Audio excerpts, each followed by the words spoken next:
अखंड विश्वाला शांततेचा संदेश देणारे महाकारुणी तथागत भगवान गौतम बुद्ध. इथल्या शेतकऱ्याच्या मिरचीच्या देठाला सुद्धा हात लावू नका, अन्यथा तुमचे हात कलम केले जातील, असं आपल्याच सैन्याला सांगणारे छत्रपती शिवराय, ज्या राजानं आरक्षणाची मुहूर्त मिळवली आणि त्याच आरक्षणाच्या माध्यमातून इथल्या दलितांना, इथल्या आदिवासींना, इथल्या मागासवर्गीयांना खऱ्या अर्थानं न्याय देण्याचं काम ज्या महापुरुषानं केलं ते राजश्री शाहू महाराज. ज्या महापुरुषामुळं आज आपण मानाचं, अभिमानाचं नवे नवे तर सन्मानाचं जीवन जगू शकतो ते विश्ववंदनीय डॉक्टर बाबासाहेब आंबेडकर. ज्या महापुरुषामुळं तुमच्या आणि माझ्या घराघरापर्यंत शिक्षणाची ज्ञानगंगा पोहोचली ते महात्मा ज्योतिबा फुले. ज्या महापुरुषाचे पोवाडे थेट विदेशात गेले आणि छत्रपती शिवरायांचा विचार, इथल्या डॉक्टर बाबासाहेब आंबेडकरांचा विचार हा थेट विदेशात ज्यांनी पोहोचवला ते कॉम्रेड अण्णा भाऊ साठे. की उगाच नाही बहरला निसर्ग या जगाचा, उगाच नाही बहरला निसर्ग या जगाचा, रक्ताचे पाणी केले मूळ निवासीने आणि जगवतो साऱ्या जगाला. इतके मोठे काम केले आदिवासीने, इतकं मोठं काम करणारे बिरसा मुंडा, तंट्या भिल्ल, नाग्या कातकरी अशा सर्वच क्रांतिकारकांना तुमच्या जोरदार टाळ्यांच्या गजरामध्ये मी प्राध्यापक अक्षय सार्वे विनम्र असं अभिवादन करतो. करायची सुरुवात? रेडी आहेत ना सगळे? मग जरा थोडंसं हसा बरं. तुम्ही एकदम टेन्शन मध्ये का आलेत? सगळे मावळातलेच आहेत ना? का तुमच्यातलं कोणी पुण्यातलं आहे? हात वरती करावर. नाही ना? कुठले आहेत? भीमाशंकर, आंबेगाव तालुक्याचा राजपूर, जांभूर ते साईड ना? इकडं जुन्नर तालुक्याचा पश्चिम पट्टा ना? बरोबर ना? मग मी जांभुरीचा, म्हणजे मी कुठला आहे? तुमच्या गावातला आहे. मग जर तुमच्या गावातला एक भाषण करणारा मुलगा तुमच्या समोर आलाय, मग तुम्ही घाबरायला पाहिजे का? घाबरायला पाहिजे का? मग एकदम फ्री भाषा. ओके. तर तुमच्या सोबत मी आज व्याख्यान करणार नाही, आपण संवाद साधणार आहोत. प्रत्येकाला बोलावं लागेल. बोलणार ना? काय तुमच्यातलं आहे कोणी मला घाबरते आता? माझ्या गावाचं नाव जांभूर आहे. काय वाटलं तर माझ्या गावापर्यंत तुमच्या वडिलांना तुम्ही सांगू शकता की एक शिक्षक आला होता आणि तो असं काहीतरी बोलला की आमच्या डोक्याच्या बाहेर निघून गेला. त्यामुळं काय घाबरायची गरज आहे का? घाबरायची गरज आहे का आपल्याला? तर नाही. तर आपण आदिवासी म्हणजे नेमकं काय हे पहिल्यांदा समजून घेऊ. तुमच्यातलं कोण सांगू शकतं? हात वरती करा बरोबर. आदिवासी म्हणजे काय? तुम्ही नाही सांगितलं तर मी सांगणार आहे, पण मला कळू द्या की भीमाशंकरच्या भागातून इकडे जुन्नर तालुक्याच्या आदिवासी पट्ट्यातून जे आमच्या मुली आल्यात तर त्यांना आदिवासी या शब्दाचा अर्थ कुठपर्यंत कळलाय? कोणी सांगू शकतो तुमच्यातलं? घाबरू नका, उठते खाली बसून सांगू शकता. इकडं इकडं सांगा, घाबरू नका. मी सांगतो तुम्हाला, पण सांगा इकडं. आदिवासी म्हणजे कोण किंवा आदिवासी कशाला म्हणायचं माहितीये? इकडं सांगा. कोणतरी बोलतंय, मला आवाज येत नाही. सांग. ठीक आहे, सांगतो मी. आदिवासी म्हणजे कोण किंवा आदिवासी कोणाला म्हणायचं तर ते जी लोक किंवा जी संस्कृती प्राचीन काळापासून ही एका जागी स्थिर आहे आणि ती निसर्गाच्या ठिकाणी आहे, यांना काय म्हणायचं? बरोबर. आता मी काय म्हंटलो लक्षात आलं? आदिवासी कोणाला म्हणायचं की जे मूळ निवासी आहेत, किंबहुना फार पूर्वीच्या काळापासून जे निसर्गाच्या सानिध्यात राहतात, प्राचीन काळापासून निसर्गाच्या सानिध्यात राहतात आणि जे मूळ आहेत त्यांना आपण काय म्हणतो? आदिवासी म्हणतो. बरोबर. लक्षात आलं? आदिवासी म्हणजे नेमकं काय? आता ही आपली जी आदिवासी संस्कृती आहे ही 1 वर्ष झालं, 2 वर्ष झालं उदयाला आली का? तर ही पूर्वीच्या काळापासून उदयाला आलेली आहे. या जगामध्ये अनेक संस्कृत्या होत्या, त्या संस्कृतीपैकी एक संस्कृती ही आदिवासी संस्कृती. आता ही जी आदिवासी संस्कृती आहे ही मुळातच महान संस्कृती आहे. आता महान संस्कृती आपण का म्हणायचं तर आपण ज्या भागातून येतो आपल्याकडं इमारती जास्त आहेत की झाडं जास्त आहेत? झाडं जास्त आहेत ना, बरोबर. आता तुम्हाला सगळ्यांना विज्ञान हा विषय असेल ना, आहे. आता या विज्ञान विषयामध्ये ऑक्सिजन बद्दल कोणी कोणी ऐकले? हात वरती करा. Oxygen oxygen oxygen carbon dioxide हे वायू आहेत. कोणी ऐकलंय? ऑक्सिजन ऑक्सिजन आपण शरीरात घेतो ना ऑक्सिजन. ऑक्सिजन नसेल तर आपण जिवंत राहू शकतो का? मोठ्याने राहू शकतो का? मग तुमचे हात असे खाली का होते? आता तर लक्षात आलं ना, ऑक्सिजन माणसाचं नाव नाहीये. ऑक्सिजन कशाचं नाव आहे? वायूचं नाव आहे. आपण घ्यायला पाणी पण घेतोय, जेवण पण घेतोय. आपण जे घेतोय ते नाही. आपण कोणता वायू शरीराला घेतो तर तो ऑक्सिजन घेतो, बरोबर ना. आणि आपल्या शरीरातून जो वायू बाहेर जातो त्याला काय म्हणायचा? कार्बन डायऑक्साईड, बरोबर आहे. आता आदिवासी संस्कृती ही महान का आहे हे पहिल्यांदा आपल्याला समजून घ्यायचंय. तुमच्यातलं कोणी सांगू शकेल की आदिवासी संस्कृती का महान आहे? तर त्याचं कारण आपण सर्वात जास्त झाडे लावतो. म्हणजे आपल्या पिढीतली जी काही जुनी माणसं होती त्यांनी काय केलेलं आहे की रानावनामध्ये राहून झाडे लावलेली आहेत, बरोबर ना. आपण जंगलाचं संवर्धन करणारी माणसं आहोत की जंगल उद्ध्वस्त करणारी माणसं आहोत? म्हणजे जर आपण पुण्याकडे गेलो, मुंबईकडे गेलो तर झाडं दिसतात का आपल्याला? चुकून थोडीफार झाडं असतात ना. ते जर तुम्ही औप्यात गेले, जांभुरीत गेले, राजपूरमध्ये गेले, तुमचं जे काही गाव असेल त्या ठिकाणी गेले तर झाडं जास्त प्रमाणात आहेत का कमी प्रमाणात आहेत? जास्त प्रमाणात आहेत, बरोबर ना. मग ही जी आपली झाडं आहेत ती जास्त प्रमाणात आहेत म्हणून काय होतं तर आपल्याकडे सर्वात जास्त पाऊस पडतो. काय पडतो? पाऊस पडतो. आणि याच पावसाचं जे काही पाणी आहे ते पाणी कुठे येतं? ह्या खालच्या भागाला येतं, म्हणजे डिंब्याकडे येतं, मनसरकडे येतं. आणि हे जो काही खालचा प्रदेश आहे तिथल्या शेतकऱ्यांना पिण्यासाठी त्याचप्रमाणे शेतीसाठी हे जे काही पाणी आहे ते मिळतं, बरोबर. मग जर आपल्या भागातल्या माणसांनी जर झाडच लावली नसती किंवा आपले जे काही पूर्वज आहेत त्या पूर्वजांनी जर झाडच लावली नसती तर एवढ्या मोठ्या प्रमाणात पाऊस पडला असता का? शिनोलीमध्ये पाऊस पडतो ना, पण जेवढा पाऊस शिनोलीमध्ये पडतो, आपल्या गावाकडे पडतो, तेवढाच पाऊस मनसरमध्ये पडतो का? पुण्याकडे पडतो का? म्हणजे आपल्याकडे एवढा पाऊस पडतो की पावसाळ्यामध्ये आपल्याला अंगावरती काहीतरी घ्यावंच लागतं, बरोबर. छत्री, रेनकोट, घोंगडी घ्यावे लागते ना. का असं कोणी आहे तुमच्यातलं एवढ्या काय पाऊस यायचा एवढं मी काहीच अंगावर घेणार नाही का? रात्रीचं कोणी बिना ज्या पाऊस आहे त्या पावसामध्ये बिना छत्रीचं घोंगट्याचं कोणी जाऊ शकतं का? नाही जाऊ शकत ना. मग जर आपल्या भागामध्ये जर जास्त प्रमाणात पाऊसच जर पडला नाही तर खालच्या भागाला पाणी येईल का?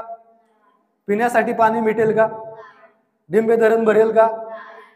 नाही भरणार ना. म्हणजे याचाच अर्थ काय की आपण ज्या भागातून येतो तो भाग हा मुळातच आपली संस्कृती मुळातच काय आहे की महान आहे का? तर त्या संस्कृतीनं झाडं वाचवलेली आहेत म्हणून जो खालचा प्रदेश आहे तो जिवंत आहे, बरोबर की नाही. जर वरच्या भागामध्ये जर झाडच नसती, वरच्या भागामध्ये जर जास्त प्रमाणात पाऊसच पडत नसता तर खालच्या माणसांना पाणी भेटलं असतं का शेतीसाठी, पिण्यासाठी? म्हणून आपली जी आदिवासी संस्कृती आहे ती महान आहे. आलं लक्षात? जर कोणीही तुम्हाला आता विचारलं की आदिवासी संस्कृती का महान आहे तर सांगता येईल? लक्षात आलं? का महान आहे तर निसर्ग वाचवण्याचं जे काही काम आहे ते कोणी केलंय? आदिवासींनी केलेलं आहे. तिथं जर निसर्ग वाचला नसता तर पाऊस जास्त प्रमाणात पडला असता का? आणि जर तुम्ही विज्ञान शिकताय तर विज्ञानना तुम्ही ओझोनचा थर ऐकला असेल, ऐकलंय? ओझोनचा थर, की ओझोनचा थर आता म्हणतात की विरळ होत चाललेला आहे, बरोबर आहे. ओझोनचा थर काय करतो तर जे काही सूर्यकिरणं आहेत, घातक सूर्यकिरणं आहेत ती थांबवण्याचं काम करतो, बरोबर ऐकलंय. आणि मग हा ओझोनचा थर वाचवण्यासाठी जर सगळ्यात महत्वाचं काय आहे तर आपली झाडं आहेत. म्हणून आदिवासी संस्कृती काय आहे? महान आहे. पहिला मुद्दा लक्षात आला. हे आदिवासी संस्कृतीचं वैशिष्ट्य आहे. बरोबर. आदिवासी संस्कृतीचं वैशिष्ट्य काय आहे की ही संस्कृती जंगलांचं संवर्धन करते. त्याचप्रमाणे जे काय आपले देवदेवता आहेत, बरोबर, वर्सुबाई असेल, अजून काय काय देवींची नावं सांगा वरच्या. चला. ओके. अजून नागोबाई. अजून एकोची ना देवींचं नाव विचारलं मी. जर ह्या आपण ज्या देवी सांगतोय, बरोबर आहे, ह्या आदिवासींच्या देवी आहेत. मुळात आदिवासी समाज किंवा जो आपला समाज आहे हा काय आहे तर हा निसर्गपूजक आहे. म्हणजे निसर्गातल्या ज्या काही देवी आहेत, देवता आहेत, यांचं पूजन करणारा हा समाज आहे. बरोबर आहे ना. वर्सुबाईला जातो ना आपण यात्रेच्या वेळेस. तर हा आपला जो समाज आहे हा काय आहे की निसर्गपूजक आहे. त्याच प्रमाणात आदिवासी संस्कृतीचं जे तिसरं वैशिष्ट्य आहे की स्त्री पुरुष समानता. काय आहे? स्त्री पुरुष समानता. आता किमान एवढं तरी उत्तर द्या, स्त्री पुरुष समानता म्हणजे काय सांगा. हात वरती करा, मी विचारतो. दीदी सांग.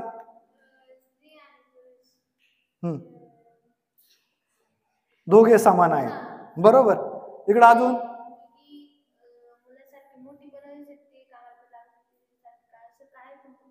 बरोबर आहे. बरोबर आहे. आलं लक्षात तुमच्या. स्त्री पुरुष समानता म्हणजे काय की जे काम स्त्री करू शकते तेच काम पुरुष पण करू शकतो. बरोबर. हे काय आहे आदिवासी समाजाचं किंवा आदिवासी संस्कृतीचं काय आहे वैशिष्ट्य आहे. ओके.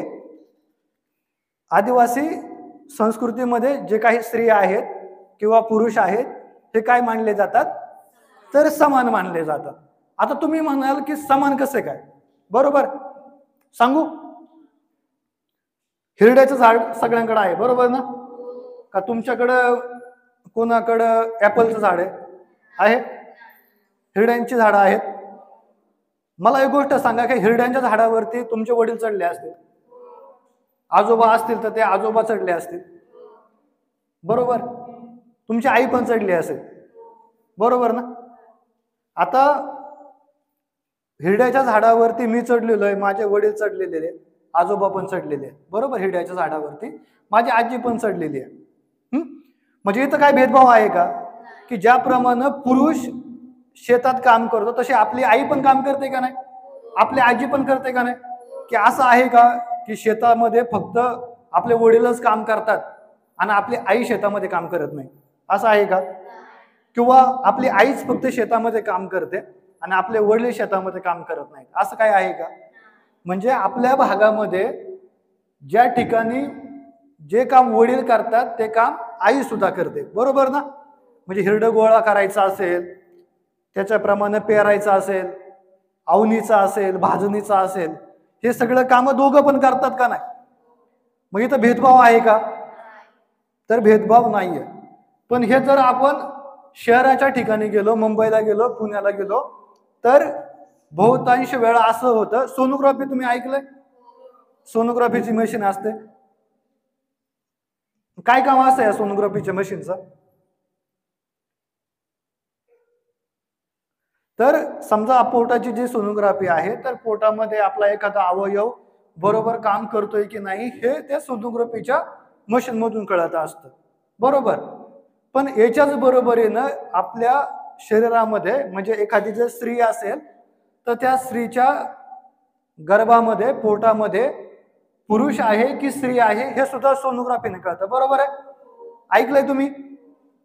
तर जो भाग आपण जास्त शिकलेला म्हणतो किंवा ज्या भागामध्ये शिक्षण जास्त प्रमाणात आहे किंवा विकास जास्त झालाय किंवा इमारती मोठ्या मोठ्या झाल्या तर त्या ठिकाणी किंवा जी माणसं प्राध्यापक आहेत, डॉक्टर आहेत, इंजिनियर आहेत.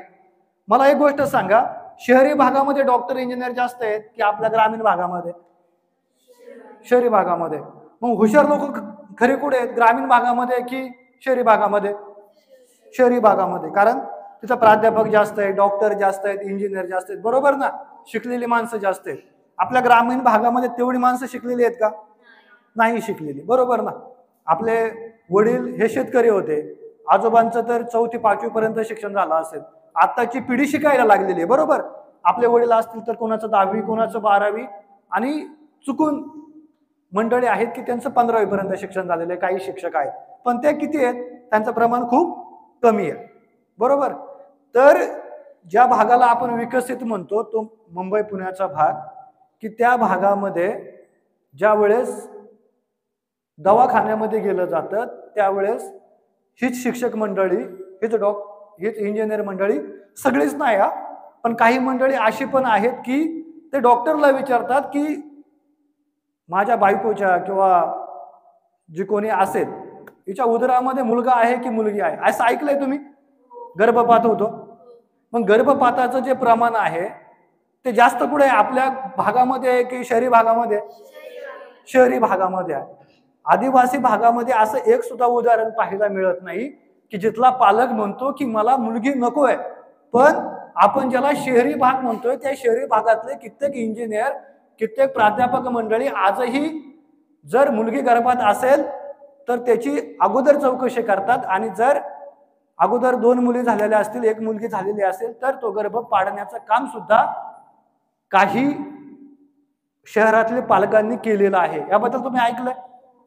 मग मला सांगा की ज्या आपण भागातून येतो ती संस्कृती चांगली आहे की स्वतःला जास्त शिकणारी म्हणणारी मुंबई पुण्यासारखी संस्कृती चांगली आहे? आपली संस्कृती चांगली आहे, बरोबर आहे. मग आदिवासी संस्कृतीचं हे वैशिष्ट्य तुमच्या लक्षात आलं ना, की इथं स्त्री पुरुष समानता आहे, इथं काही भेदभाव केला जात नाही, बरोबर. हे आपल्या आदिवासी संस्कृतीचं काय आहे, वैशिष्ट्य आहे. आता आपण आदिवासी संस्कृतीचं अजून पुढचं वैशिष्ट्य तुम्हाला मी सांगतो की आपल्याकडे एक वेगळी बोलीभाषा आहे, बरोबर.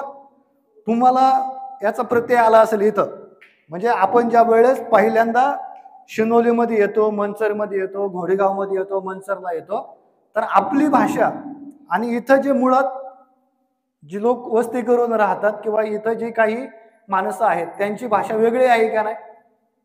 थोडी वेगळी आहे का नाही? आपल्या गावाकडची जी भाषा आहे, आपली आजी बोलते, आजोबा बोलते, त्यांची जी भाषा आहे, आणि इथं तुमच्या ज्या मैत्रिणी असतील इथल्या शिनोलीच्या, त्यांची भाषा वेगळी आहे का नाही? थोडीशी नॉर्मली बोलण्यामध्ये लगेच जाणवते का नाही आपल्याला? किती शुद्ध आहे ना आपली जरा थोडीशी गावाकडची भाषा आहे. पण ही बोली भाषा सुद्धा जतन करण्याचं काम किंवा संरक्षण करण्याचं काम हे कोणी केलेलं आहे? तर हे आपल्या संस्कृतीने केलेलं आहे. आता पडकई हा शब्द ऐकलाय ना? तर आजही आपल्या भागामध्ये जर भात लावायच्या वेळेस गाणी म्हटली जातात, ऐकलेत? ती जी गाणी आहेत ती आताची गाणी आहेत का? शांताबाई नाही ना? किंवा आता कोणते गाणे चालू आहेत? जाऊ सायराट, बरोबर. अशी नवीन नवीन गाणी आहेत. आपल्या ज्या आई आहेत, आजी आहेत, त्या गाणं म्हणतात का? सैराट झालं जी नाही म्हणत ना. त्यांची जी गाणी आहेत ती वेगळी आहेत का नाही? जुनी गाणी आहेत, पण त्या जुन्या गाण्यामध्ये सुद्धा गोडवा आहे आणि त्या जुन्या गाण्यामध्ये सुद्धा लय आहे, बरोबर ना. एक असं वारंवार ऐकावं असं वाटतं, काहीतरी ती गाणी सांगू इच्छितात, चांगल्या प्रकारचा संदेश देऊ इच्छितात, बरोबर. त्याचप्रमाणे लग्न असेल, साखरपुडा असेल, तर अनेक ज्या महिला आहेत त्या एकत्र येतात, ज्या वेळेस त्या दळतात, तर त्यावेळेस सुद्धा त्या गाणी म्हणत असतात. कलवरीच्या नावानं, कलवरीच्या वडिलांच्या नावानं, त्या मुलीच्या नावानं, मुलाच्या नावानं म्हणतात ना. एक वेगळा गोडवा आहे का नाही? आहे ना. तर हा गोडवा जो आहे ना, तो गोडवा जपण्याचं काम कोणी केलेलं आहे? तर ते आदिवासी समाजाने केलेलं आहे. तुमच्या आलं लक्षात इथपर्यंत? आता ही काही आदिवासीची वेगळी नृत्य पण आहेत, बरोबर ना. तुम्ही ज्यावेळेस आदिवासी दिन साजरा केला असेल त्यावेळेस डान्स झाला असेल ना. मुळात जे आदिवासी आहेत ती प्रत्येक संस्कृती वेगळी आहे, प्रत्येक संस्कृतीनुसार बोलीभाषा वेगळी आहे. म्हणजे इथला जो हिंदू महादेव कोळी आहे आणि महाराष्ट्रातल्या गडचिरोली भागातला जो आदिवासी आहे त्याची भाषा एकच आहे का वेगळी आहे? वेगळे. जो नृत्याचा प्रकार आहे जो इथं आपल्याकडे जसा आहे तसाच तिकडे आहे का? तर नाहीये. हा का नाहीये? तर आपली आदिवासी संस्कृती ही वेगवेगळी आहे. म्हणजे की ती जसं स्थळ आहे, भौगोलिक परिस्थिती अशी आहे, तसं बदलत राहते. म्हणजे भीमाशंकरला ज्या भागात तशी आहे तीच गडचिरोलीला गेले तर वेगळे असणार.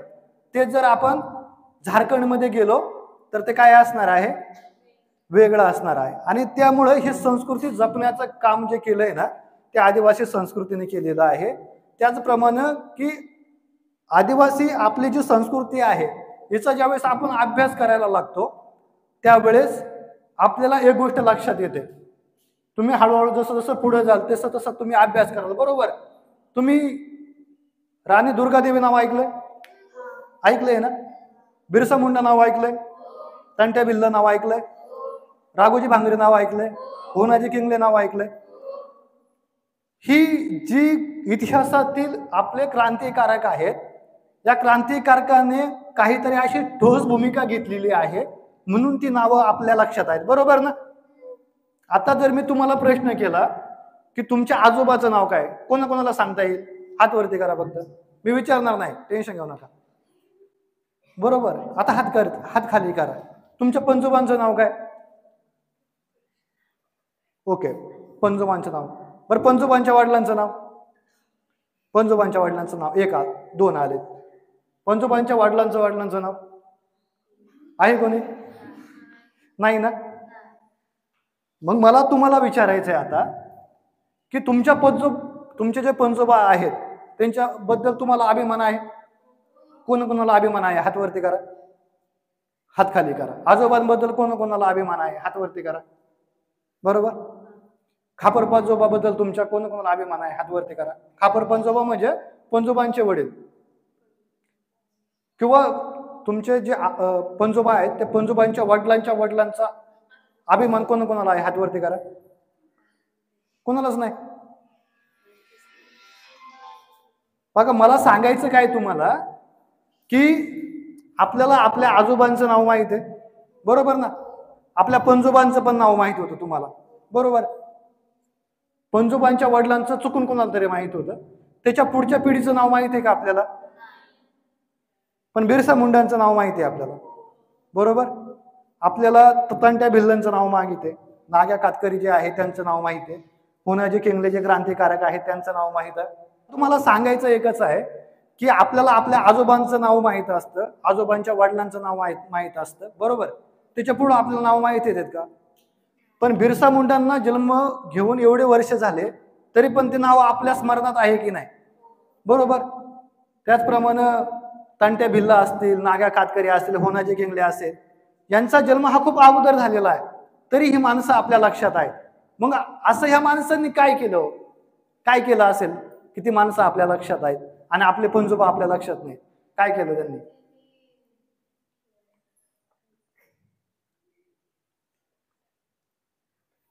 चुकलं तर चुकू द्या, चला. काहीतरी केलं असेल ना, उगाच आपण ठेवणार का डोक्यात? इकडं बिरसा मुंडांनी तंट्या भिल्ला असतील, नाग्या कातकरी क्रांतिकारक असतील, होनाजी भागू किंगले असतील, यांनी काहीतरी केलं असेल ना, म्हणूनच आपल्या नाव लक्षात आहे का नाही, बरोबर ना. चला मी सांगतो की आपले आजोबा, आपले पंजोबा, आपल्या खापर पंजोबाबद्दल आपल्याला आत्मसन्मान असणं गरजेचं आहे, बरोबर आहे. सन्मान असणं गरजेचं आहे, अभिमान असणं गरजेचं आहे. का? ते आपल्या घरातले आहेत ना, म्हणून त्यांचा आपल्याला अभिमान असणं गरजेचं आहे किंवा तो असतोच. त्याचप्रमाणे इकडे आपल्याला अभिमान असतो, बरोबर ना. पण बिरसा मुंडांचा मग आपल्याला का अभिमान पाहिजे? ते तर आपल्या घरातले आहेत का तुमच्या? मग त्यांच्याबद्दल आपल्याला का अभिमान असला पाहिजे? बोल चुकलं तर चुकू दे, बोल. बरोबर आहे, त्यांनी आपल्यासाठी काहीतरी केलेलं आहे. आता काय केलेलं आहे हे आपलं सगळं संपलं की पुस्तकं वाचा, सोप्या शब्दात.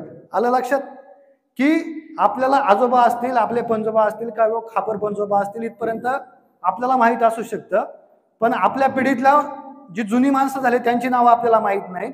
पण बिरसा मुंडांचं, तंट्या भिल्लचं, नाग्या कातकरी किंवा होनाजी भागू किंगले या क्रांतिकारकांचा इतिहास का आपल्याला माहित आहे? किंबहुना त्यांचं नाव का माहित आहे की ही माणसं स्वतःसाठी जगली नाही, ही माणसं कोणासाठी जगली? तरी इथल्या समाजासाठी जगली, दुसऱ्यांसाठी जगली. बरोबर. म्हणून हे महापुरुष काय आहेत तर हे आपल्याला माहीत असणं गरजेचं आहे.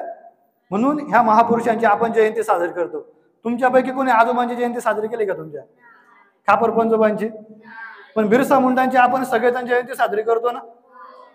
का करतो? तर ही माणसं स्वतःसाठी जगली नाही, तर ही माणसं काय इथल्या समाजासाठी जगली. आणि म्हणून आपण जर आदिवासी असू, बरोबर, आपण जर त्या मातीतले असू, तर त्यांचा अभ्यास करणं ही आपली गरज आहे की नाही? म्हणजे मी जर तुम्हाला विचारलं की बिरसा मुंडांनी काय केलं आणि जर तुम्हाला सांगता नाही आलं, तर मग आपण उगाच म्हणायचं का जय आदिवासी जय आदिवासी? आपल्याला माहित तर पाहिजे ना. आपल्या आजोबाबद्दल आपल्याला माहित असतं आजोबांनी काय केलंय. मग जर बिरसा मुंडांना आपण आपलं दैवत मानतोय, बिरसा मुंडा जर आपले क्रांतिकारक आपले आहेत म्हणून मानतोय, तर त्यांचा अभ्यास आपण करणं गरजेचं आहे की नाही? तर त्यांचा अभ्यास हा आपण काय केला पाहिजे? केला पाहिजे. आणि तुम्ही हळूहळू पुस्तके घेऊन आता वाचायला सुरुवात करा की बिरसा मुंडांनी काय केलं, तंट्या बिल्ला असतील, नाग्या कातकरी असतील, यांनी काय केलं. आदिवासी संस्कृती म्हणजे काय कळालं आपल्याला? बरोबर. जर तुम्हाला मी पुढच्या वेळेस आलो तर सांगता येईल ना की आदिवासी शब्दाचा अर्थ काय, वैशिष्ट्य काय येईल. आता तुम्हाला मी काही उदाहरणं सांगतो. राष्ट्रपती कोण आहेत आपल्या? द्रौपदी मुर्मू. कोणत्या समाजाच्या आहेत त्या? आदिवासी समाजाच्या आहेत. बरोबर ना. आता ज्या राष्ट्रपती द्रौपदी मुर्मू आहेत ते एका आदिवासी समाजाच्या आहेत. बरोबर. एका सर्वसामान्य कुटुंबामध्ये जन्माला आलेली स्त्री ही पुढे जाऊन भारताचं राष्ट्रपती पदापर्यंत जाते. एवढं सोपं झालं असेल का? काय वाटतं तुम्हाला? सोपं प्रवास असेल की अवघड प्रवास असेल? असं तर नसेल ना की जांभुरीत कोणतरी बसलंय, शिनोलीच्या स्टँडवरती उतरलं, तिथं एक मॅडम भेटल्या, मॅडम म्हटल्या की चला पोलीस भरती आहे, तुमचं आधार कार्ड द्या, तुमचं मार्कशीट द्या आणि तुम्ही झाले पोलीस. असं होतं का? पोलीस होण्यासाठी काय करावं लागतं? कष्ट करावे लागतात. बरोबर आहे. अभ्यास करावा लागतो, अकॅडमी करावे लागते, पण अकॅडमीमध्ये पण अभ्यासच करायला लावतात. बरोबर ना. की नुसतं अकॅडमीमध्ये आपण गेलो आणि झालो पास, होतंय का असं?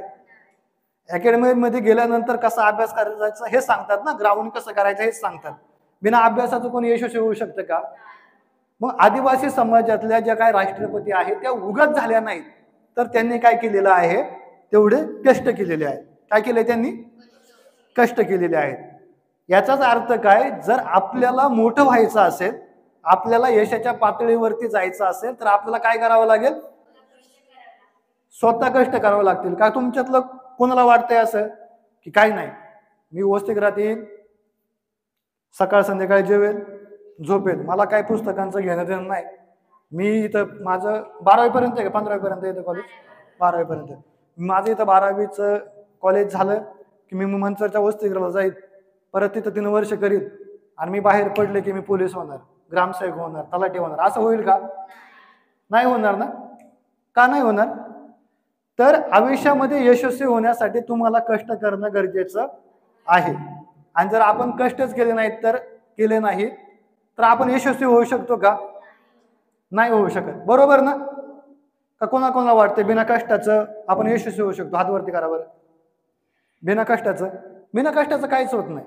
बरोबर. आता माझं सुद्धा शिक्षण वसतिगृहात झालंय. आता मी ज्या कॉलेजला होतो त्या कॉलेजला माझी एक मैत्रीण होती अनिता नावाची. आता ही अनिता नावाची जी माझी मैत्रीण आहे तिचं ग्रॅज्युएशन झालं.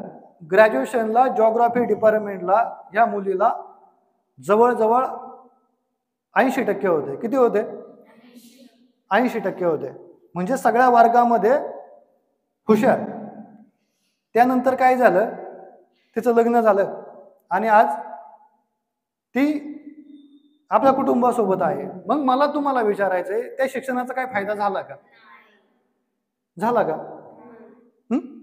दुसरं तुम्हाला एक उदाहरण देतो की डॉक्टर प्रमिला बांबळे म्हणून आहेत खेडमध्ये. त्यांचा एक दवाखाना आहे मोठा, सुश्रुत हॉस्पिटल म्हणून. तर त्या ठिकाणी त्या डॉक्टर आहेत. लहानपणापासून एका गरीब घरात त्यांचा जन्म झाला, पण हा होता असताना सुद्धा त्यांनी एक जिद्द ठेवली होती की मला पुढे जाऊन डॉक्टर व्हायचे, मला समाजाची सेवा करायची. त्या सातत्याने अभ्यास करत होत्या, सातत्याने अभ्यास करत करत त्या डॉक्टर झाल्या. आणि आज त्यांचं जरी लग्न झालं असेल तरी पण त्या डॉक्टर म्हणून काम करतात आणि त्यांचे जे मिस्टर आहेत ते सुद्धा डॉक्टर म्हणून काम करतात. ही 2 उदाहरण तुमच्या लक्षात आली. मला तुम्हाला सांगायचं काय आहे ह्या माध्यमातून, जर तुम्हाला यशस्वी व्हायचं असेल तर तुम्हाला आतापासूनच अभ्यास करावा लागेल. Yes or no? तुम्ही जर आतापासूनच जर अभ्यास केला तरच तुम्ही काय होऊ शकता, यशाच्या पातळीवरती जाऊ शकता. आणि म्हणून तुम्हाला जर यशस्वी व्हायचं असेल तर आत्ताच ठरवा. काय म्हणतोय मी? आत्ताच ठरवा की तुम्हाला काय व्हायचंय. तुमच्यातल्या बऱ्याच जणी म्हणत असतील काय मी तर 8वीलाच आहे, मग मी कशाला विचार करू, मग माझी 10वी होईल, मग मी 12वी होईल, मग मी 14वी होईल, मग 15वी झालं का आपले घरचेच म्हणतात की बाई चल तुझं लग्न लावून देतो आणि तो आपल्या नवऱ्यासंग सुखी राहा. मला हे नाही म्हणायचं की तुमची 15वीला लगेच लग्न करून दिली जातात आणि म्हणून तुम्ही अयशस्वी होता. मला अजिबात नाही म्हणायचं.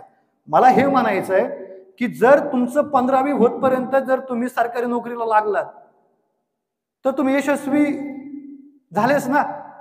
म्हणजे तुम्हाला नवऱ्याची परमिशन घ्यायची गरज आहे का? मी पोलीस भरती करू का, मी डॉक्टर होऊ का, काय गरज आहे का? मला हे सांगायचंय तुम्हाला की हे आता तुमचं वय आहे.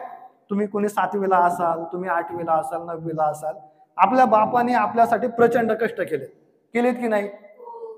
आपल्या बापाने आपल्यासाठी प्रचंड कष्ट केलेत. आणि मग किमान नवऱ्याच्या घरी जाताना आपलं काहीतरी कर्तव्य आहे ना, आपल्या बापाच्या हातामध्ये 2 रुपये देणं आहे की नाही?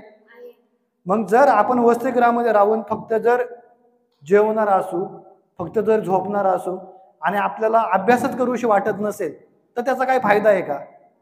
आपल्याला एक जर चांगली मुलगी म्हणून घ्यायचं असेल तर आपल्याला बापाच्या डोळ्यामध्ये आनंद अश्रू आणण्यासाठी काम करावे लागेल की नाही?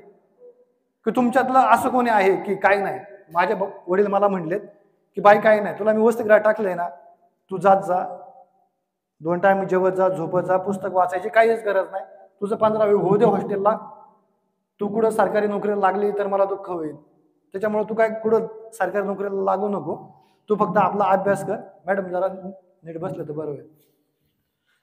तर मी काय म्हणतो, तुमच्या लक्षात आलं की आपल्या वडिलांची आपल्याकडून अपेक्षा आहे ना, की तुमच्यातलं कोणी आहे की वडिलांना काहीच वाटत नाही, जाऊ द्या आमच्याकडं आमची मुलगी जड झाली होती म्हणून आम्ही हॉस्टेलला टाकून दिली, असं कोणी आहे का? कोणत्याच बापाला कधी वाटत नाही की आपली पोरगी आपल्यापासून दूर गेली पाहिजे, की वाटतं? पण ते का पाठवतात की माझी तेवढी परिस्थिती नाही. आपल्या बापाची जर चांगली परिस्थिती असते, म्हणजे आपल्या बापाकडे 4 व्हीलर असते आणि आपला बाप जर गाडी चालवत आपल्याला इंग्लिश मिडियमला घेऊन जाणार असतात तर त्याने तुम्हाला वसतिगृहात पाठवलं असतं का? नसतं ना. मग ही जाणीव मला वाटतं की तुमच्यामध्ये असली पाहिजे की तुम्ही 7वी 8वीला आहात, 9वी 10वीला आहात, तुम्हाला कळतंय बरोबर ना, मी काय म्हणतोय हे तर कळतंय ना. किमान मला याची जाणीव आहे की तुमचं वय लहान आहे, पण किमान कळण्या इतपत तर तुमचं वय आहे की आपण काय केलं पाहिजे. तर मला असं वाटतं की जर आपल्या बापाबद्दल आपल्याला जर आदर वाटत असेल तर तुमच्यातल्या प्रत्येक मुलीनं आत्तापासून ठरवलं पाहिजे की मला पुढे काय व्हायचंय. असं कोणी आहे का, समजा एखाद्या मुलीला पोलीस व्हायचंय आणि तिने आज ठरवलं आणि लगेच 6 महिन्याने पोलीस झाली, असं होतं का? किंवा कुणी ठरवलं मला डॉक्टर व्हायचं, लगेच 2 वर्षात डॉक्टर होतं, असं आहे का? नाही होत. किंवा तुम्हाला 4 वर्ष द्यावे लागतात का नाही? 4-5 वर्ष तुम्हाला द्यावे लागतात. माझं काय म्हणणं आहे की तुमच्या 10वीला किती मुली आहेत, हातवरती करा बरं. 10वीला 1 2 3 4 5 मुले, बाकीच्या 7वी 8वीला आहेत का इतर? मग 8वी 9वीला आहेत, बरोबर. मला काय म्हणायचं आहे की जर तुम्ही आतापासून जर ठरवलं, कुणाला डॉक्टर व्हायचं असेल, कुणाला पोलीस व्हायचं असेल, कुणाला ग्रामसेवक व्हायचं असेल, आताच ठरवा. हे तुमच्याकडे चांगलं वय आहे. तुम्ही जर आता जर लिहून ठेवलं की मला हे व्हायचंय, त्याच्या अनुषंगाने तर मॅडम आहेत, मॅडमला भेटू शकता की मॅडम मला डॉक्टर व्हायचंय, डॉक्टर होण्यासाठी काय लागतं, मॅडम सांगणार नाहीत का तुम्हाला? सांगतील ना. जर मॅडमला तुम्ही विचारलं मला पोलीस व्हायचंय तर मॅडम तुम्हाला सांगतील की नाही? तर मॅडमला विचारा की तुम्हाला काय व्हायचंय, त्याच्यानुसार आतापासून थोडी थोडी पुस्तकं वाचायला तुम्ही सुरुवात करू शकता. याचा तुम्हाला फायदा होईल की नाही? म्हणजे मी अशी अनेक उदाहरणं पाहिलेली आहेत की त्या मुलीला पोलीस व्हायचं होतं, पण ती 14वीला ठरवते की मला पोलीस व्हायचंय आणि 1 वर्ष पोलीस भरती करते आणि 15वीला घरचे लगेच लग्न करून देतात. आणि मग ती म्हणते काय माझ्या वडिलांनी लगेच लग्न करून दिलं, नाहीतर मी पोलीस झाल्याचं असते आणि माझा नवरा मला पोलीस होऊ देत नाही. याला अर्थ आहे का? तुमच्याकडे आता वेळ आहे ना, तुमच्याकडे आता वेळ नाही का की तुम्हाला 10 तास काम आहे का तुमच्यापैकी? येतं कोणी इथं बसून आहे का तुम्हाला 10 तास काही कामं आहेत, काही भांडी घासायचे आहेत, तुमच्यापुरते कपडे तुम्हाला धुवायला लागतात, असं काय आहे का? सगळ्या वसतिगृहाचे कपडे एकाच मुलीला धुवायला लागतात? आपल्याला वेळ भेटतो ना. तर माणसं कोणती मोठी होतात की जी माणसं आपल्या वेळेचा सदुपयोग करतात. म्हणजे मी तुम्हाला ज्या मॅडमचं नाव सांगितलं की डॉक्टर प्रमिला बांबळे, त्या भूगोल डॉक्टर झालेल्या नाहीत, तर त्यांनी तेवढे कष्ट केलेले आहेत. म्हणजे ज्या वेळेस त्यांच्या मैत्रिणी मोबाईलमध्ये वेळ घालवत असतील किंवा टाइमपास करण्यात वेळ घालवत असतील, त्यावेळेस या मॅडम आहेत, ह्या अभ्यास करत होत्या, म्हणून आज त्या दवाखाना चालवतात, आज त्यांना चांगले पैसे भेटतात. जर तुमच्याकडे असलेल्या वेळेचा जर तुम्ही आत्ताच सदुपयोग जर करून घेतला तर तुम्ही यशस्वी होऊ शकता की नाही होऊ शकत? म्हणून यशस्वी होण्यासाठी आताच तुम्ही ठरवा एक की काय करायचं, आपलं ध्येय लिहून ठेवायचं. काय करायचं? मोठ्याने बोला, मला ऐकायला कमी आहे. हे लावलंय ना.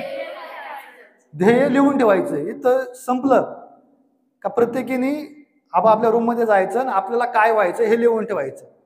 यशस्वी होण्याची पहिली पायरी काय की ध्येय लिहून ठेवायचं.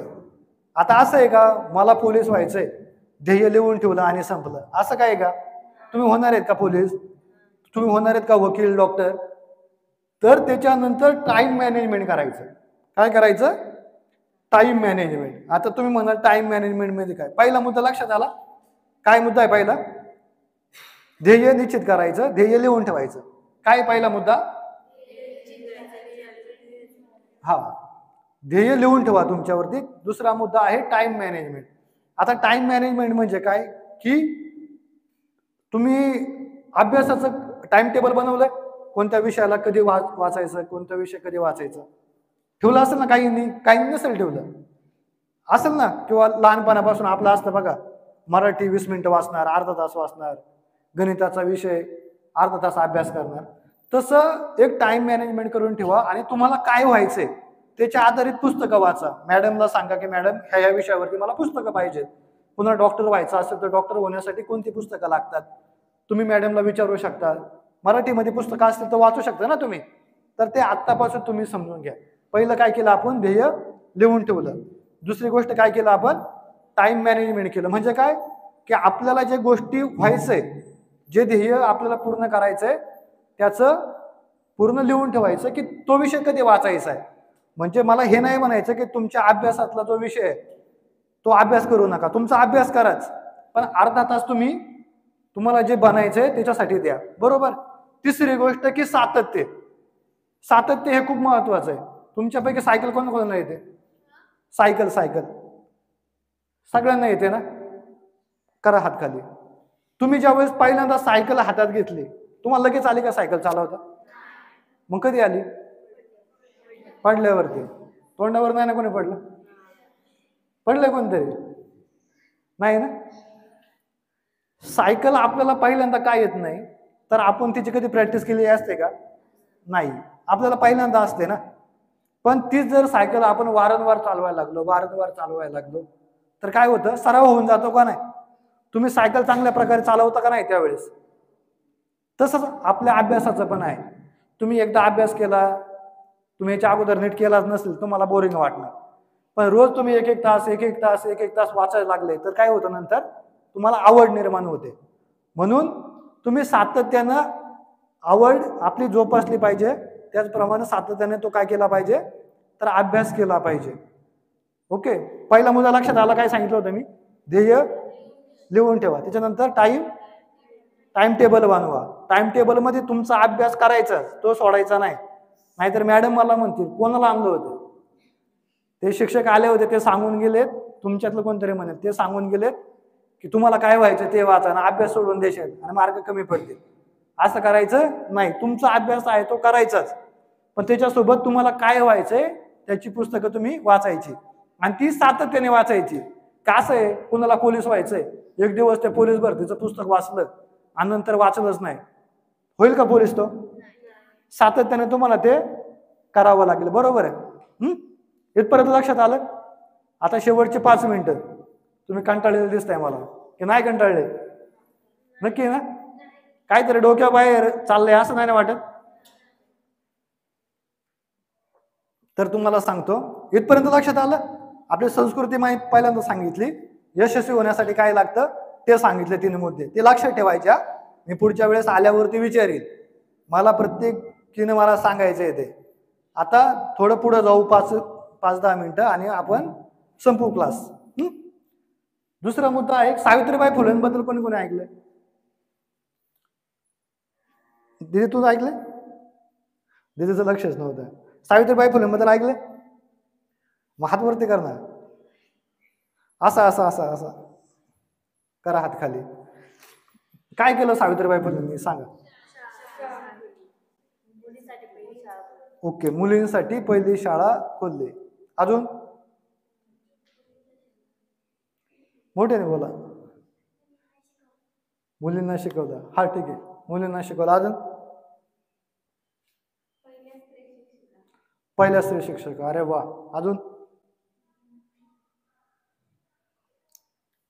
ठीक आहे. सावित्रीबाई फुले आपल्याला का माहित आहे? तर सावित्रीबाई फुलेंमुळं आजची महिला शिकू शकली. म्हणजे काय? तर आज जी आदिवासी समाजाची जी महिला आहे ती महिला राष्ट्रपती पदापर्यंत का पोहोचू शकली, याचं सर्वात महत्वाचं कारण काय आहे? तर सावित्रीबाई फुले आहेत. बरोबर की नाही?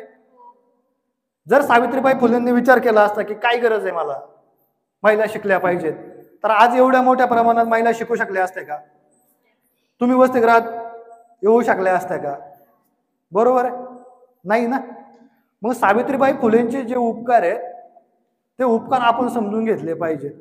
आज ज्या काही महिला आहेत, बरोबर आहे, तुम्हाला तरी किमान सावित्रीबाई फुलेंबद्दल थोडी माहिती आहे. अशा कित्येक महिला आहेत की सावित्रीबाई फुलेंची जयंती आल्यानंतर त्यांना ज्यावेळेस विचारलं गेलं ना की सावित्रीबाई फुलेंनी काय केलं, तर साधं 10 मिनिटं पण सांगता येत नाही. मग ज्या सावित्रीबाई फुलेंमुळं आपल्याला शिक्षण मिळालं असेल, काय परिस्थिती होती या अगोदरची महिलांची, की महिलांना चूल आणि मूल इथपर्यंतच मर्यादित ठेवलं होतं. कोणी? इथल्या समाजानं, म्हणजे पुरुषांनी समाजाने म्हणावं. बरोबर आहे, पुरुषांनी, बरोबर, त्यांचं बरोबर आहे, पुरुषांनी ठेवलं होतं, पण त्या समाजाने ठेवलं होतं त्यावेळेच्या. बरोबर. तर त्यांनी चूल आणि मुलंच फक्त पाहायचं, त्यांनी आपल्या घराच्या बाहेर यायचं नाही, त्यांनी शिक्षण घ्यायचं नाही आणि इतरांनी मात्र शिकायचं. ही त्यावेळेची परिस्थिती होती. मग जर त्यावेळेस सावित्रीबाई फुलेंनी शाळाच उघडल्या नसत्या तर एवढ्या आदिवासी भागातून तुम्ही इथे शिक्षणासाठी आल्या असत्या का? नसत्या आल्या. बरोबर ना. मग जर सावित्रीबाई फुलेंमुळे जर तुम्हाला मला शिक्षण भेटतंय, तर सावित्रीबाई फुलेंचा इतिहास तुम्हाला मला माहित असणं गरजेचं आहे का नाही? मग किमान आपण सावित्रीबाई फुलेंसाठी एक पुस्तक तर वाचू शकतो ना त्यांच्या माहितीचं, आपल्याला माहिती तर करून घेऊ शकतो ना.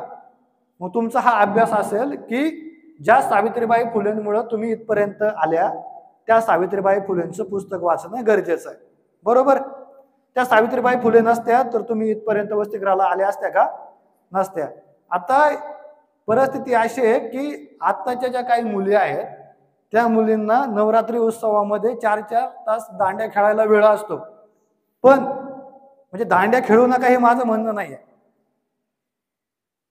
तो आपला सण आहे, ज्याला खेळायचं त्याने ते खेळल्याच पाहिजेत. पण 4-4 तास आत्ताच्या मुलींना दांड्या खेळायला वेळ असतो, पण सावित्रीबाई फुले अर्धा 1 तास वाचायला सुद्धा वेळ नाही. हे शोकांतिका आहे की नाही? म्हणजे जिच्यामुळं आम्हाला 9 दिवसाला 9 रंगाच्या साड्या घालता येतात, तिच्याबद्दल आम्हाला 10-15 मिनिटाची माहिती असू शकू नये. हे शोकांतिका आहे का नाही? आपण जर स्वतःला सावित्रीच्या लेकी म्हणत असू, त्या सावित्रीच्या लेकीमुळे जर आपल्याला शिक्षणाची ही काही संधी मिळाली असेल तर किमान आपण तो इतिहास वाचणं गरजेचं आहे. आणि तुम्हाला एक गोष्ट सांगतो, तुमच्या घरात कोणाकोणाच्या अंगात येतं? घरामध्ये अंगात येणं, अंगात येणं हा घुमणं हा शब्द ऐकलाय का? देवाचं अंगात येणं कळत नाही, घुमणं लक्षात येत आहे. घरात कोणाकोणाच्या येते अंगात? आजीच्या. बरं, हात नका वरती करू. येतंय हा एवढंच माना, येत असेल तर येतं ना कोणाच्या तरी घरी. कोणाच्या आजोबाच्या येतं, कोणाच्या आजीच्या येतं, कोणाच्या वडिलांच्या येतं ना. येतं, मला माहिती आहे, नका सांगू, चल काय हरकत नाही. मी तुमच्याच भागातला आहे, मला माहिती आहे. सावित्रीबाई फुले कोणाच्या अंगात आल्यात का? हा, आल्यात? महात्मा ज्योतिबा फुले कोणाच्या अंगात आलेत? ज्योतिबा फुले. ज्या दिवशी सावित्रीबाई फुलेंचा आपण खरा विचार आपल्या मध्ये घुमेल ना, म्हणजे की ज्याप्रमाणे देव अंगात येतात त्याप्रमाणे ज्यावेळेस सावित्रीबाई फुले आपल्या अंगात येतील ना, तर आपल्या मधली प्रत्येक एक डॉक्टर असेल, इंजिनियर असेल, प्राध्यापक असेल, बरोबर ना.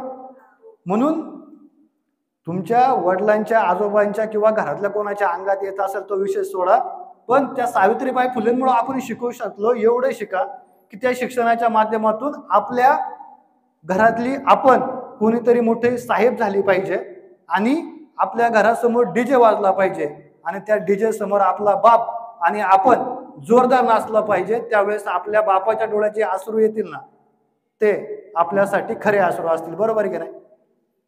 त्यामुळं मी तुमच्याकडून ही अपेक्षा करेन की तुम्ही अभ्यास करा. अभ्यासाशिवाय आपल्याकडे काहीच नाही. आपला बाप श्रीमंत नाहीये, आपला बाप हा गोरगरीब आहे आणि त्याने मोठ्या कष्टाने आपल्याला इथपर्यंत पोहोचवलंय. त्यामुळं तुम्ही प्रत्येक जण अभ्यास करा. काय व्हायचं ते आत्ताच ठरवा. इतकं बोलतो आणि मी माझं भाषण संपवतो. जय जय महाराज.